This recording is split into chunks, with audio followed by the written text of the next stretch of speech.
Добрый день, друзья! Добро пожаловать на мой канал. Скажите, вы уже почувствовали вот этот волшебный аромат приближающихся новогодних праздников? Я да, и сегодня начинаю с вами делиться новогодними рецептами. И начнем мы с вот такого необычного тортика в виде рождественского полена. Для начала приготовим бисквит. Здесь у меня 4 яйца, добавляю к ним щепотку соли, 120 грамм сахара и взбиваю миксером примерно 5 минут на высокой скорости. Яйца должны посветлеть, хорошо увеличиться в объеме, а след от венчика достаточно долго остается на поверхности и не растекается. Вот такого состояния нужно добиться. Далее ко взбитым яйцам добавляем цедру от 2 апельсинов. Снимаем только верхнюю оранжевую часть. Сок от апельсинов нам понадобится чуть позже для пропитки бисквита. Слегка перемешиваем, и теперь пришло время сухих продуктов. Нам понадобится 110 грамм муки, 30 грамм какао-порошка и 2 грамма разрыхлителя. Все это хорошо перемешиваем с помощью венчика и в один прием просеиваем ко взбитым яйцам. Далее перемешиваем тесто с помощью силиконовой лопатки осторожными движениями снизу вверх. Когда масса стала более-менее однородной, вливаем 60 грамм молока и продолжаем осторожно перемешивать. Слишком долго бисквитную массу вымешивать не нужно. Очень важно, чтобы она сохранила свою воздушную структуру, но и также важно, чтобы она стала абсолютно однородной. Далее выкладываем бисквитное тесто на противень, застеленный ковриком или бумагой для выпечки. Я использую силиконовый коврик. Распределяем равномерным слоем и отправляем выпекаться. 180 градусов, режим вверх-вниз без конвекции. Противень ставим в центр духовки. Бисквит будет выпекаться довольно быстро, буквально 10-12 минут. И пока он выпекается, подготовим пропитку. Из 2 апельсинов, с которых снимали цедру, выжимаем сок. У меня всего получилось 180 грамм сока. Все это количество я буду использовать для пропитки. Бисквит готов, вынимаем его из духовки, он будет слегка пружинить, не передерживайте, не пересушивайте его в духовке, выпекается он достаточно быстро.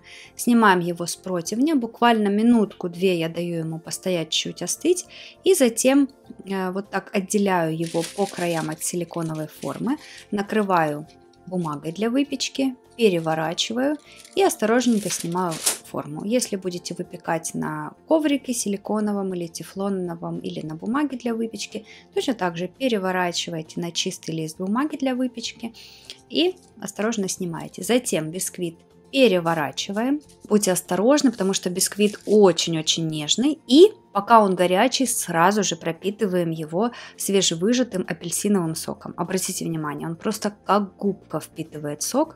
И пока отставляем его в сторону, бисквит должен полностью остыть. В итоге он получится очень влажным и очень ароматным.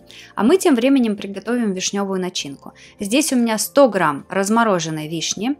Также нам понадобится сахар и крахмал. Сахара я беру 15 грамм, кукурузного крахмала 2 грамма. Все хорошо перемешиваю, чтобы не было комочков крахмала. Далее отправляю сотейник на средний огонь, довожу до кипения и кипячу до загустения. В итоге вот такая красивая густая вишневая начинка должна получиться. Можно приготовить ее чуть заранее, потому что она должна остыть до комнатной температуры. Далее крем. Нам понадобится 125 грамм сметаны, берите пожирнее, я использую 20%. Далее сахарная пудра, добавляйте по своему вкусу, я беру 60 грамм. И также нам понадобится 250 грамм творожного сливочного сыра. Плюс можете добавить по желанию немного ванили. Все продукты используем холодные. Для начала в чаше соединяем творожный сыр, сахарную пудру, плюс немного ванили. И взбиваем все до однородности, недолго. Нам нужно, чтобы творожный сыр стал однородным, пластичным, после чего добавляем холодную сметану и еще раз все хорошо взбиваем до однородности. В итоге получается такой очень нежный, вкусный крем. В принципе, у нас все готово для дальнейшей сборки рулета. Но для начала, когда бисквит полностью остыл, один из его концов мы осторожненько хлебным ножом срезаем под углом 45 градусов.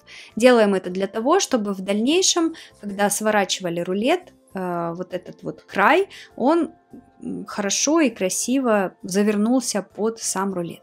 Затем на бисквит выкладываем крем и распределяем по всей поверхности равномерным слоем. Далее выкладываем вишню. К этому моменту она должна полностью остыть до комнатной температуры, либо она может быть холодной, если вы ее приготовили заранее и хранили в холодильнике. Распределяем тоже ее вот так равномерненько по всей поверхности, после чего, осторожно, помогая себе бумагой для выпечки, сворачиваем рулет. Важно, чтобы он был достаточно плотным, но слишком сильно не давите, чтобы крем не вытекал по краям. Бисквит получается довольно мягким, нежным, эластичным, он совершенно не трескается, не переживайте. Но даже если он где-то у вас треснет, ничего страшного, потому что в дальнейшем мы будем рулет сверху декорировать, и этого будет совершенно не видно. Вот так свернули плотный рулет, заворачиваем его в бумагу для выпечки и убираем в холодильник. Минимум на 2-3 часа, можно на ночь. Крем должен стабилизироваться, бисквит должен пропитаться, и затем мы уже дальше его будем украшать. Я вам покажу два варианта декора для рождественского полена. Один чуть попроще, второй чуть посложнее. Для начала нам необходимо приготовить шоколадный ганаш. Для этого я беру 100 грамм горького шоколада 70% и 100 грамм жирных сливок. Сливки необходимо нагреть до горячего состояния, но не кипятить. Горячими сливками заливаем шоколад, даем буквально минутку постоять, чтобы он начал плавиться, после чего пробиваем погружным блендером до состояния эмульсии. Все, ганаш готов. Единственное, что нужно, чтобы он немножечко остыл при комнатной температуре и стал более густым. Тогда с ним будет проще работать. Достаем рулет из холодильника, он достаточно хорошо охладился. И теперь с одного края необходимо отрезать кусочек шириной примерно 4-5 сантиметров. Этот кусочек мы будем использовать в качестве сучка на полене. Ну и заодно можно посмотреть, каким красивым рулет получается в разрезе. Рулет сразу перекладываем на блюдо для подачи. И вот этот маленький кусочек отрезаем немножечко под углом. И укладываем рядом, чтобы было полено и такой вот небольшой сучок. Далее возвращаемся к ганашу. Он постоял при комнатной температуре, загустел, имеет сейчас вот такую консистенцию. Теперь срез сучка мы смазываем ганашем и прикладываем его к основному полену. То есть таким образом мы закрепим сучок. Далее ганашем покрываем все полено, распределяем его равномерным слоем с помощью небольшой палеточки или шпателя. Срезы тоже я покрываю ганашем, все 3 среза. Ганаш достаточно быстро стабилизируется на холодном рулете. Как видите, вот он стал еще гуще, и теперь ему можно придать нужную текстуру, фактуру коры. Далее обязательно убираем ганаш с подложки. Подчищаем все, чтобы все было красиво, аккуратно.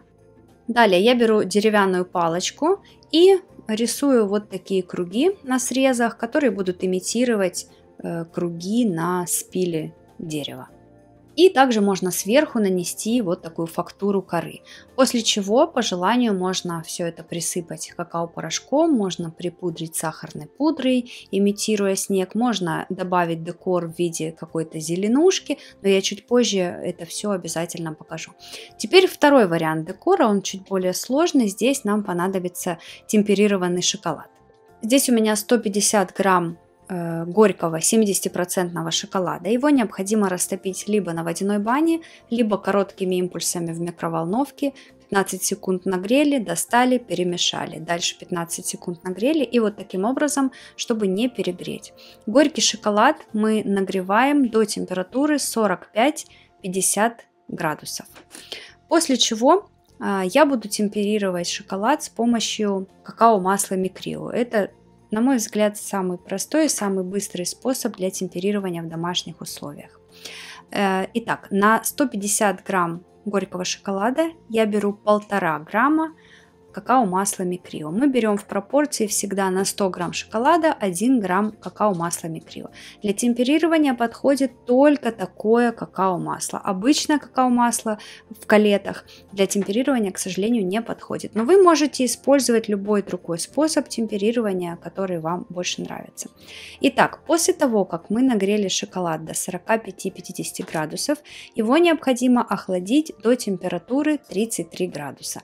Как это сделать? Можно поставить в емкость с холодной водой, можно просто оставить на подоконнике, где прохладно, и периодически его перемешивать. В общем, когда шоколад остыл до 33 градусов, мы всыпаем какао-масло Микрио, обязательно через сито, чтобы не было крупных комочков, и быстро-быстро активно перемешиваем. И все, наш шоколад затемперирован. Вот так все просто и быстро. Когда все кристаллы какао-масла растворились, все, шоколад готов к работе. Выливаем шоколад на лист бумаги для выпечки и с помощью палетки распределяем равномерным тонким слоем. Слой шоколада должен быть не больше 2 мм. Очень-очень тоненько. Если вы правильно затемперировали шоколад, он стабилизируется довольно быстро, особенно если прохладно в помещении. Обратите внимание, как только он стал матовым и вы дотрагиваетесь до него пальцем, шоколад не оставляет следа, все, достаточно, иначе он совсем станет плотным и вы его уже не сможете свернуть. Сворачиваем бумагу в трубочку и отправляем в холодильник примерно на 15-20 минут, чтобы шоколад хорошенечко застыл.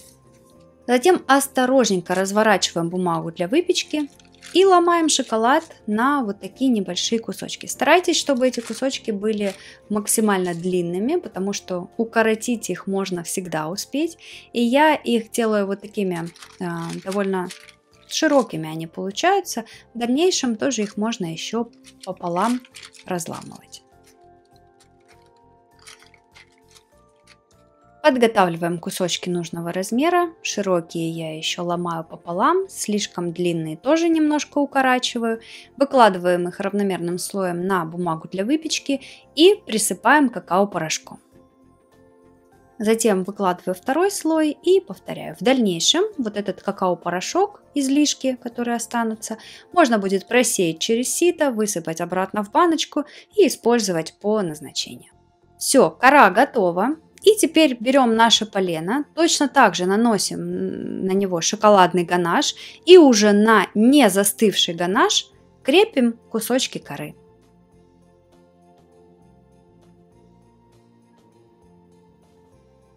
Вот что получилось у меня в итоге. Уже очень красиво, но мне хочется добавить еще немного декора. В качестве декора я буду использовать бисквитный мох зеленого цвета. Рецепт его приготовления есть на канале. Готовится он очень-очень легко, буквально за считанные минуты. Бисквитный мох я фиксирую на полене с помощью все того же ганаша.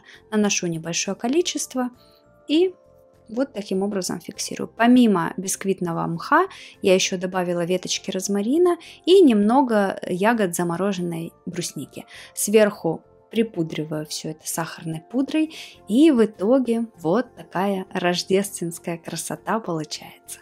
Ненадолго убираю в холодильник и можно пробовать. Шоколад так аппетитно хрустит, и посмотрите на эту красоту. Сочный, нежный, ароматный. Обязательно пробуйте. Но я, как всегда, желаю вам удачи на кухне. Не бойтесь экспериментировать. Скоро увидимся.